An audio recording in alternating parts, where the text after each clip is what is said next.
G'day, Dan. How are you? I'm good. How'd the band come together back in Lancaster in 2013? Where did it all begin? So that would be a great question for Matt. He's the one who started the whole band. He got the gist of it is that he was a guitarist before and he had dabbled in rap as well. He got tired of like the local scene and just like revolving musicians that weren't really that serious about their craft or didn't realize they weren't that serious about their craft. So he formed his own band and he pieced it together the way that he wanted to and started from ashes to new. And he wrote a ton of the music. And the band, I don't want to say had overnight success, but picked up steam real quick. And they got to touring, and the members that were part of the original lineup didn't see really eye to eye with what was going on in the band, didn't really match the vision, I don't think. And so the band kind of broke apart. Lance was the only one who stayed. And so it was Matt and Lance. And then Matt picked up Maddie, our drummer, and then picked up me. And it's been us ever since 2017. Fantastic. And a few highlights in the 10 years. What's that been like? It's been great. I mean, it's a dream come true every single day, all of us in this band, it started music either at, 3 or 4 or at least, 11 and have been playing music ever since. And so from the second that you get inspired to play an instrument, the dream is to go out and tour and play in front of people and have these big shows. And that's exactly what we're doing. So it's a Sensational. dream come true every day. And we have a blast with it.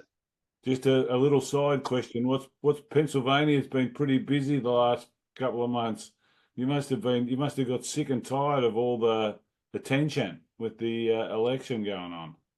Well, I'm actually from Western New York, but Okay. that's not too far away from PA. I'm only like 4.5 hours away. So, but yeah, it has been crazy, and yeah, the political ads all the time, and all of them are so hyperbolic on both sides. They're just ridiculous. They paint the other side to be horrible, evil people who are either trying to destroy your family or take your rights away or trying to bring about the coming of the Antichrist, and you're like, Jesus, just let this be over. Exactly. It's like we like going to Disneyland for the rides, but we don't live there. We'd like to have it just the day we want a ride rather than every day of our life. But anyhow, that's a different thing. So, how would you Yeah. describe your sound? I was interested to see it says a hybrid of hard rock, hip hop, electronic, and alternative. Now, I do a lot of interviews, and we're not usually crossing genres so much.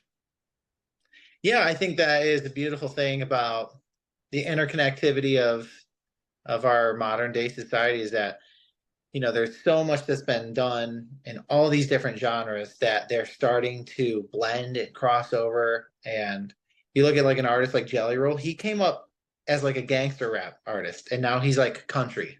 And he still implements, I think, some of the influences that he came up with in his current music.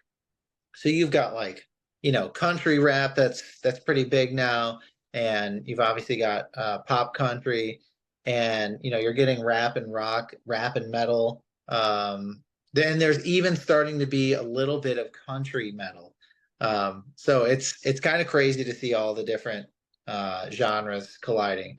For us, it was just we all kind of grew up on similar bands, like Linkin Park and Breaking Benjamin and all these different bands. And so for us, it just made sense. And incorporating the electronic aspect, I think that's just an overall shift that the industry has taken. There's so much in all of the songs that you hear that your brain doesn't necessarily pay attention to necessarily, but it's all like software instruments and effects and all this stuff that isn't couldn't be played by an actual person unless they were sitting there hitting everything on a keyboard, which is still it's just button pressing.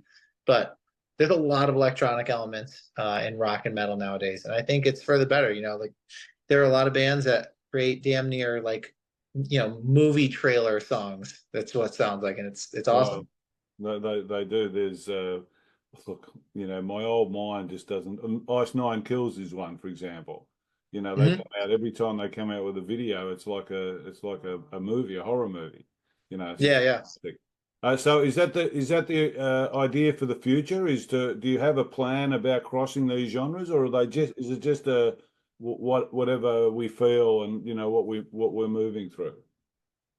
I think for us, it's like whatever you feel, you got to go with. So that's what we did on Blackout. Where we looked at the band's discography, and there were a lot of times where like, let's try this sound and let's try that sound. And instead of trying, we were like, well, what put this band on the map? And we looked back at the old first record, and we're like, let's just make the best version of what we are. Let's not try to be anything, and let's just make music that feels right to us without trying to force it. And so that's what we're just going to keep doing that from here on out. So sometimes it might be a softer song that is very like electronic based. Other times it might be something that is absurdly heavy for our discography. It's just whatever it feels right for that song, whatever feels right for the lyrics. Um, that's what we're gonna do. I think once upon a time might have been damaging when we were a bit more conservative, but in the TikTok age where people want something of everything and they're flicking and all that, the differences may actually be attractive. The different genres and the movement through those genres may be attractive in today's world rather than, I just want what I saw in the first place. The actor that just does that role and keeps on doing So that role. yeah, I don't think it's a bad idea at all. yeah, Blackout. I Sorry, noticed. go on. Yeah, I noticed that there's something Ben Burnley from Breaking Benjamin just said. He's like, you're never going to please everyone. There's a group of people that like you for the way that you sound and they want you to sound that way.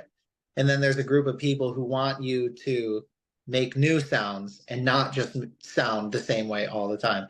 And so uh, there's always going to be different kind of factions of people who are like, they just always sound the same. And then there's another people who be like, they change too much. That's it. So yeah, Well, there's no pleasing everyone.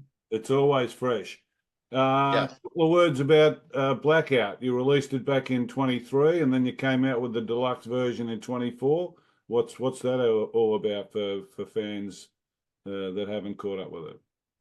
Yeah, again, Blackout was just, it was an attempt for us to be genuine to the kind of music that we wanted to make and the sound that the band is known for, and just trying to make it as fun and heavy and gripping as possible. Um, so I think we had 11 songs on the record, and then we dropped three extra ones and a bunch of features for the deluxe record, and they all did, really great. One of the features went number two on active rock radio in Wow. the U.S., and that was really great. Um, yeah, it's a very eclectic record. There's a lot of different styles and sounds on it, and so if anyone hasn't heard it, check it out. It's different from what we've done before, but it's very true to the band's origins. Signature tracks?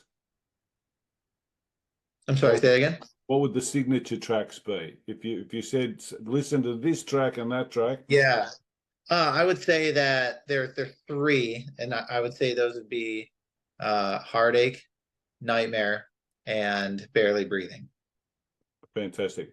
Okay, so now you've got your first Australian tour coming up. Good things, some side shows. What are you looking forward to, and what can the fans expect seeing you out here for the first time? Yeah, I'm definitely looking forward to the side shows. They're smaller venues which we don't often get to play, so that can be very fun. It's like a throwback to the early days of being a musician and playing small shows. So the side shows in Melbourne and Sydney, I think those are going to be really fun. And then also the festivals. The big shows are what we live for. The giant stage, sea of people. It's going to be great. So we're excited to get in front of people who have been waiting very patiently for a very long time to see us. So it's going to be great.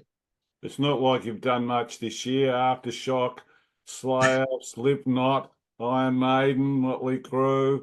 It's you've had a big year.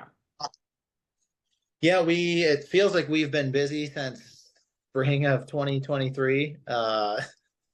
And this is kind of quote unquote the first like technically kind of a break that we've had.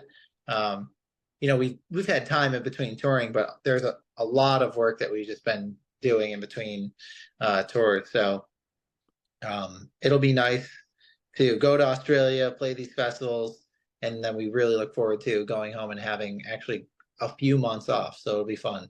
Well, you like the fans, and I think it'll give you an appetite to come back. It usually does.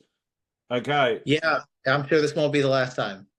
okay. Let's have a look at some straightforward, simple questions here. Oh, first of all, we'll end on a range of questions that are pretty simple, and they'll tell us a bit about you. If you could perform with any music artist, alive or dead, who would you choose and why? Oh, perform with just like on a tour or like on the same stage or like at the same time with them. Any musician that's lived anywhere you want to. It's like your dream. Your dream. Okay, so you this could is jump on the Live Aid stage with Freddie and jump around with his half mic if you want. this is probably gonna be historically, maybe considering all the great musicians that have come before, this may be a bad answer, but this is just my own personal answers. My favorite band of all time is Avenged Sevenfold. I would love to play a song with them on stage. With That would be who was that? Avenged Sevenfold. Oh yeah, yes. Of course, of course. Yeah, they're my favorite band of all time. That would be a dream come true to be able to be on stage with them and play one of their songs. Fantastic. All right. What's the craziest thing you've ever done? Oh God, I mean, I guess technically speaking, jumping out of a plane, that was fun, though. I don't think it's that crazy. Some people think it's insane, but um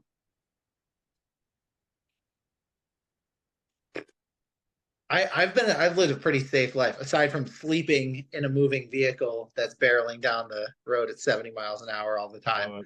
Yeah. Uh so there's that aspect Okay. of sleeping on the road all the time. But I would say the jumping out of the plane thing was definitely the most exhilarating and wild, I keep crazy on thing. I keep on looking at breaking, news and have someone say something so they can't come into the country. What's the one topic you can talk about for hours? Uh Definitely working out or the show Lost, my favorite show of all time. I can talk about that for hours. Anything regarding like philosophy and Okay, stuff like that. Yeah.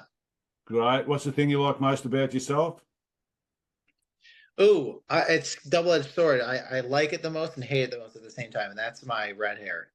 Aha. Okay, now we've got some really quick answers to finish. Favorite album? Ooh, of all time, good God. Oh, I'm gonna go with Meteora by Linkin Park. Favorite artist? Avenged Sevenfold.